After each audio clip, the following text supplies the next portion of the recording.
उदगीर शहर स्वच्छ ठेवण्यासाठी दिवसरात्र मेहनत करणाऱ्या स्वच्छता कर्मचाऱ्यांच्याच हक्कांवर अन्याय होत आहे। कर्मचाऱ्यांना वेळेवर वेतन नाही, 7 महिन्यांपासून पगार थकीत असल्याचा आरोप।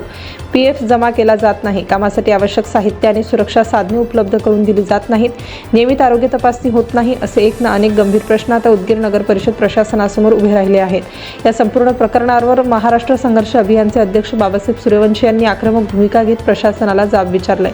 स्वच्छता कर्मचाऱ्यांकडून नियमितपणे काम करून घेतले जाते, शहरातील कचरा उचलला जातो, रस्ता आणि परिसर स्वच्छ ठेवला जातो, मात्र याच कर्मचाऱ्यांना त्यांच्या कष्टाचा मोबदला वेळेवर मिळत नसेल तर त्याला जबाबदार कोण असा सवाल उपस्थित करण्यात आलाय।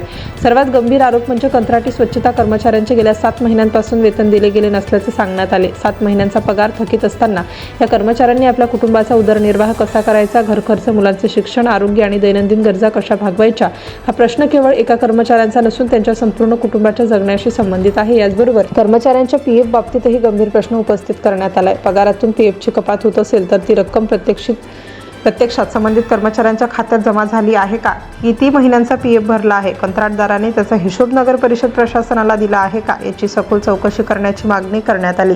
स्वच्छता कर्मचाऱ्यांकडून काम करून घेताना त्यांना आवश्यक हातमोजे, मास्क, बूट, साफसफाई उपकरणे आणि इतर सुरक्षा साहित्य देणे आवश्यक असताना हे साहित्य पुरवले जात नसल्याचा आरोप करण्यात आला आहे। कचरा आणि अस्वच्छता वातावरणात काम करणाऱ्या कर्मचाऱ्यांच्या आरोग्याचा प्रश्न यामुळे गंभीर बनतो। या सर्व प्रकाराला केवळ कंत्राटदार जबाबदार आहेत की त्याच्यावर नियंत्रण ठेवण्यात प्रशासनही अपयशी ठरला, हा मुख्य प्रश्न आहे। मात्र गेल्या अनेक वर्षांपासून उदगीर नगर परिषदेत अनागोंदी कारभार झाल्याचा आरोप महाराष्ट्र संघर्ष अभियानाने केला आहे। त्यामुळे प्रशासनाने केवळ कागदोपत्री चौकशी न करता प्रत्यक्ष कामगारांशी संवाद साधून त्यांच्या समस्या जाणून घ्याव्यात।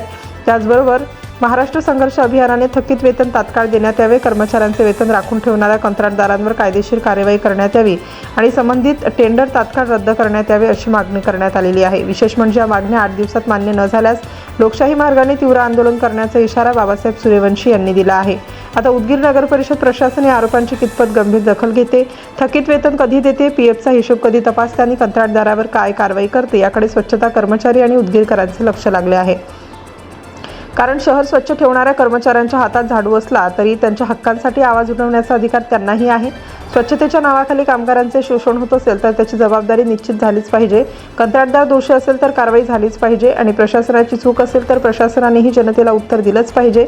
उदगीर शहर स्वच्छ व्हावे, पण त्या स्वच्छतेची किंमत स्वच्छता कर्मचाऱ्यांच्या हक्काचा बळी देऊन मोजली जाणार नाही, याची खात्री प्रशासनाने करून देणे हीच आता खरी गरज आहे।